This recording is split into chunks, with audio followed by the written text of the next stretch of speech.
Assalamualaikum warahmatullahi wabarakatuh. Saya Nur Rahma, mahasiswa dari Universitas Pancasakti Kampus D Bekasi, Prodi Manajemen Fakultas Ekonomi dan Bisnis semester 2. Dalam video ini saya akan menjelaskan tentang ilmu ekonomi, permasalahan pokok ekonomi, dan sistem perekonomian. Video ini dibuat untuk memenuhi nilai ujian tengah semester dalam mata kuliah pengantar ekonomi mikro dengan dosen pembimbing Bapak Rahadi SPD MPD. Yang pertama, ilmu ekonomi, yang membahas definisi ilmu ekonomi dan jenis analisis ekonomi. Definisi ilmu ekonomi: studi mengenai individu-individu dan masyarakat, membuat pilihan dengan atau tanpa menggunakan uang, dengan menggunakan sumber-sumber daya yang terbatas tetapi dapat digunakan dalam berbagai cara untuk menghasilkan berbagai barang dan jasa dan mendistribusikannya untuk kebutuhan konsumsi masyarakat sekarang dan di masa mendatang. Jenis-jenis analisis ekonomi. Yang pertama, ekonomi deskriptif. Yang kedua, teori ekonomi. Dan yang ketiga adalah ekonomi terapan.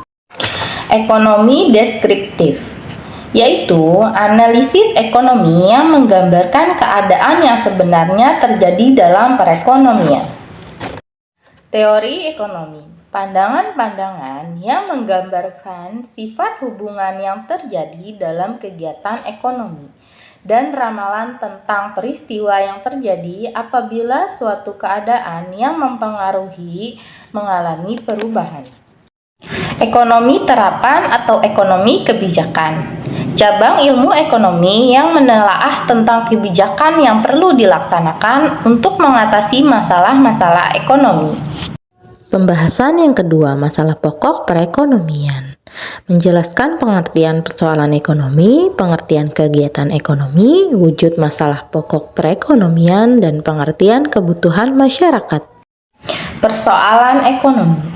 Persoalan yang menghendaki seseorang, perusahaan atau masyarakat untuk membuat keputusan tentang cara yang terbaik untuk melaksanakan suatu kegiatan ekonomi. Kegiatan ekonomi adalah kegiatan seseorang atau perusahaan atau juga masyarakat untuk memproduksi barang atau jasa maupun mengkonsumsinya. Wujud masalah pokok perekonomian, yaitu kelangkaan. Kebutuhan masyarakat selalu lebih tinggi daripada faktor produksi yang disediakan oleh alam. Kebutuhan manusia, keinginan manusia untuk mendapatkan dan mengkonsumsi barang dan jasa atau komoditi. Pembagian jenis barang. Yang pertama, barang ekonomi. Barang yang membutuhkan pengorbanan jika ingin memperolehnya. Yang kedua, barang bebas. Barang yang untuk memperolehnya tidak memerlukan pengorbanan. Sistem perekonomian. Sistem perekonomian yang diterapkan oleh Indonesia adalah sistem perekonomian Pancasila. Maka, secara normatif, Pancasila dan Undang-Undang Dasar 1945 adalah landasan ideal sistem perekonomian di Indonesia. Adapun macam-macam sistem perekonomian. Yang pertama, sistem ekonomi tradisional, yaitu sistem ekonomi tradisional menjadi sistem ekonomi yang paling konvensional sekaligus terkuno di Indonesia. Yang kedua, ada sistem ekonomi komando. Yang ketiga, ada sistem ekonomi pasar. Yang keempat, ada sistem ekonomi campuran.